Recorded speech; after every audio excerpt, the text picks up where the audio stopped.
Alright, buckle up buttercups, because we're diving headfirst into the never-ending saga of the Brown family, a reality TV train wreck so compelling, it makes watching paint dry seem like a tame alternative. Today's episode? Courtesy of Kody from Without a Crystal Ball, bless her heart for sacrificing her sanity for our entertainment, we're dissecting the absolute mess that is Coyote Pass and, more specifically, the alleged machinations of one Robyn Brown, the Sob-bin Robyn of our collective nightmares. Now, I heard some feedback, ahem. I am kidding. I did not hear it from some family members. Before we proceed, let's establish a disclaimer, shall we? This is all speculation based on public records, Kody's astute observations, and a healthy dose of side-eye usually reserved for politicians and people who clap when the plane lands. I, myself, feel gaslit by the existence of Robyn's tear ducts. So, take everything with a grain of salt, or perhaps a margarita. It's 5 o'clock somewhere, right? Kody, our fearless investigator, unearthed a delicious little tidbit buried in the bureaucratic rubble of land deeds and property transfers. Robyn, bless her perpetually damp eyelashes, appears to have taken her sweet time signing off on the Coyote Pass paperwork. We're talking a full 2 months after Kody, Janelle, and Mary put their John Hancock on the dotted line. 2 months. In internet years, that's practically an eternity. It's the equivalent of waiting for dial-up to connect in the age of 5G. What could possibly explain this delay, you ask? Well, according to Kody and the Peanut Gallery, that's us, several theories are floating around like discarded pool noodles after a particularly wild summer party. Theory number 1, the passive-aggressive land grab asterisk. Robyn, allegedly, didn't want to let go of Coyote Pass. Picture her clinging to the deed like Rose to that darn door in Titanic, only instead of Jack's frozen corpse, it's the crumbling dream of a polygamous paradise. Kody even reminds us that while they were sorting out all this financial paperwork, Robyn was casually dropping $40,000 to $50,000 on dolls and doll clothes. Like, are we talking American Girl dolls here? Or some limited edition porcelain monstrosities that stare into your soul? The mind boggles. It's like Marie Antoinette levels of detachment from reality.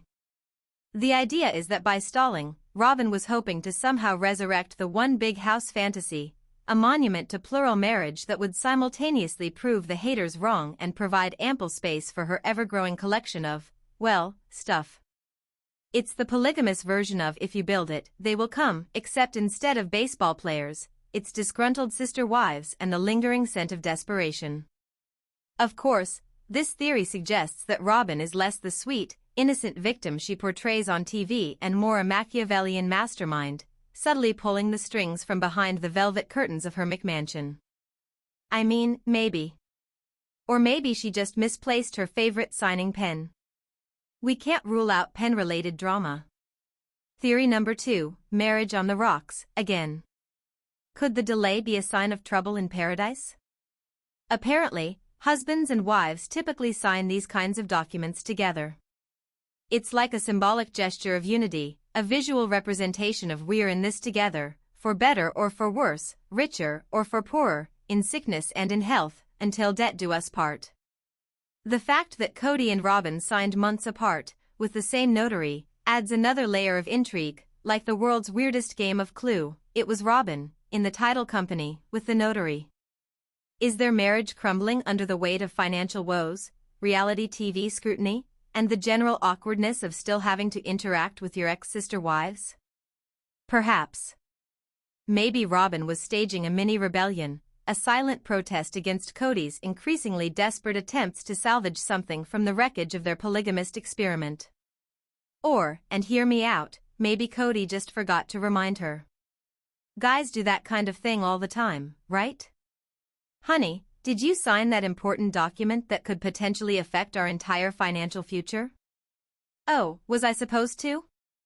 I roll. Theory number 3, the gold digger defense asterisk. Kody throws some serious shade, suggesting that Robyn may have always seen the Brown family as a means to an end, a ticket out of poverty and into a world of, well, dolls and doll clothes. If that's the case, then letting go of Coyote Pass means letting go of the last vestiges of that dream. It's like the reality TV equivalent of the Salem witch trials, except instead of burning at the stake, it's burning through TLC's budget. Kody, in his infinite wisdom, may have even recognized this dynamic, which would explain why he allegedly catered to Robyn's every whim, showering her with attention and resources while the other wives withered on the vine. It's the classic tale of the enabling spouse, except instead of alcohol or gambling, it's a crippling addiction to dolls. We need Dr. Phil, stat. This could also explain why Robyn was allegedly pushing Kody to reconcile with Janelle and Mary, even after they'd made it abundantly clear that they were done with the whole polygamist charade. It's not about love or family, it's about preserving the image of a successful plural marriage, an image that Robyn desperately needs to maintain her perceived status and, of course, keep the TLC checks rolling in. So, what does it all mean? Honestly, who the heck knows? The only thing we can say for sure is that the Brown family is a masterclass in dysfunction, a living, breathing embodiment of the phrase messy. As for Robyn's motivations, well, that's anyone's guess. Is she a calculating manipulator, a misunderstood victim, or just a woman with a serious doll problem? The jury's still out. What's not up for debate is that the situation is incredibly unfair to Janelle and Mary, who are trying to move on with their lives after years of emotional and financial turmoil. They're essentially being held hostage by Robyn's alleged reluctance to let go of the past. You know, I always wanted to be a hostage, said no one ever. It's like being stuck in a never-ending episode of Hoarders, except instead of mountains of junk, it's mountains of resentment and regret. Kady, in her infinite wisdom, sums it up perfectly. Kody couldn't get this done without Robyn. He needed her consent, and it took her 6 months to finally give it. Can you imagine the fights? Kody deserves Robyn, because he is, as Christine said, a jerk. It's also important to remember Mary and Janelle did not deserve this. Mary and Janelle are freaking saints for having to deal with this for so long. I couldn't agree more. It's time for Janelle and Mary to sell. The call to action, because every good rant needs one. So, what can we do? Well, probably not much. We can't force Robyn to sign documents or magically dissolve the Brown family's problems. But we can do a few things.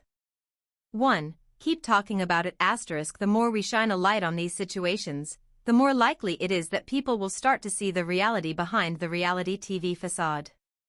2. Support Janelle and Mary.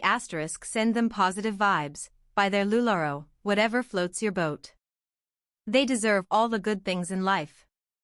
And more freedom away from the family. 3. Subscribe to Without a Crystal Ball. Kady deserves all the clicks and subscriptions for her tireless efforts in exposing the truth. Let's get her to 420,000 subscribers. And she made a point that many of you are not subscribed, so why aren't you? Don't be stingy now. And finally, let's all take a moment to appreciate the sheer absurdity of this whole situation. It's a reminder that even behind the glitz and glamour of reality TV, there are real people with real problems. And sometimes, those problems involve a lot of dolls. This is a real-life doll drama. So, until next time, folks, stay tuned for more updates from the wild world of the Brown family. And remember, life is too short to take anything too seriously, especially reality TV. Now, if you'll excuse me, I'm off to buy a doll. For purely investigative purposes, of course. P.S. If anyone knows where I can get a good deal on a porcelain doll that doesn't stare into my soul, please let me know. My therapist recommends hobbies. P.S. I bet you were expecting some kind of sister wives pun at the end,